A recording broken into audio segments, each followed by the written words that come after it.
I would love to, you think what I have to say is going to be worse than what they're going to tell you in prison where you should be?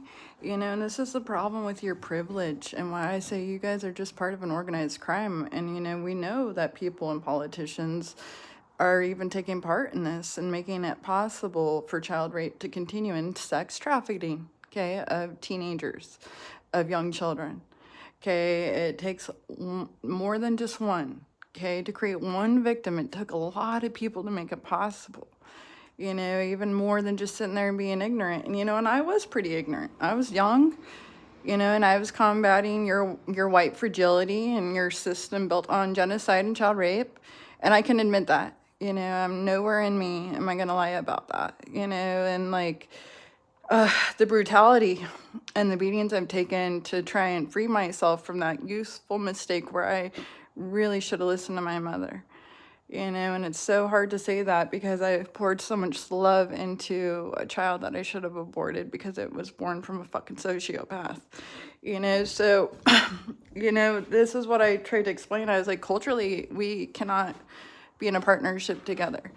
Not only do you sit here and hooked on phonics me and put me down all the time, calling me a hooker, because this is the value your society gave you of me for what it did to me.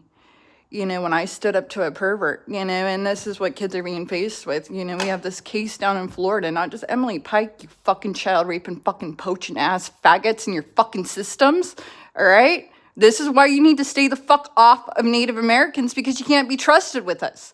You can't even be trusted within your own fucking systems or with yourselves, you fucking faggots. All right? And if you don't like what I have to say, wait till you get a taste of people who have been in prison who shouldn't have been there in the first place. Because you put them there, you fucking faggot. Okay? That's what a faggot is. You suck it and fuck each other, using and abusing your fucking privilege. All right? You know what your privilege was? It was built on child rape and genocide. All right? Be a nationalist. Be a proud American. You earned it. You child raping, fucking killing faggots. All right? I will proudly be a Mexican before I'll ever be one of you. I will proudly be a Native American before I will ever represent you!